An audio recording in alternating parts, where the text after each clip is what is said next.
माजी मंत्री आणि शिवसेना आमदार अर्जुन खोतकर माझ्यासोबत आहेत. खोतकर साहेब, काय सांगाल? संजय राऊतांनी एक भाकीत केलंय की 25 ते 30 दादांचे राष्ट्रवादीचे आमदार आणि शिंदेची सेना ही भाजपामध्ये विलीन होणार आहे आणि त्यांना व्हावंच लागेल. हे बघा, आता माननीय संजय राऊत साहेब काय बोलतात त्याला उत्तर द्यायसाठी आम्ही काही बांधील नाहीत. परंतु ते असं काहीतरी बोलतात की या माध्यमातून प्रसिद्धीच्या ज्योतामध्ये राहण्याचा प्रयत्न सातत्याने करतात. आमचा पक्ष वेगळा आहे, राष्ट्रवादी काँग्रेस वेगळी आहे.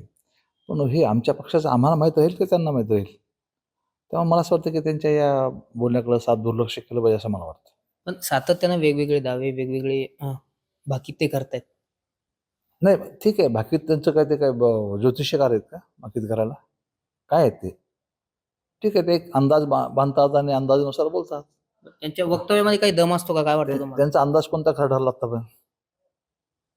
बरं, बारामतीची आणि राहुरीची पोटनिवडणूक पार पडणार आहे दादांच्या निधनानंतर. मात्र सर्वांची भूमिका अशी आहे की ती बिनविरोध झाली पाहिजे. मात्र काँग्रेस त्या ठिकाणी उमेदवार देण्याच्या तयारीत आहे.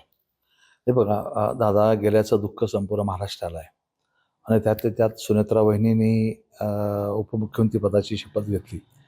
एक राज्याची कर्तबगार महिला म्हणून त्यांच्याकडे संपूर्ण महाराष्ट्र बघतो आणि सर्व पक्षांनी विचार केला पाहिजे. एका कर्तबगार माणसाची पत्नी सुनेत्रा वहिनी तेवढ्याच कर्तबगार आहेत.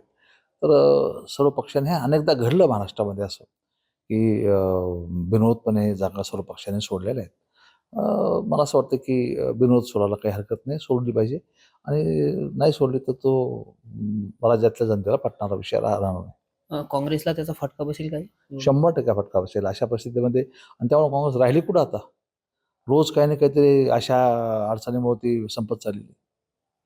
तर नक्कीच आपण पाहतोय की हे होते शिवसेना आमदार अर्जुन खोतकर. वेगवेगळ्या विषयावर त्यांनी आपल्यासोबत संवाद साधलाय. रामनाथ ढाकणे, TV9 मराठी, जालना.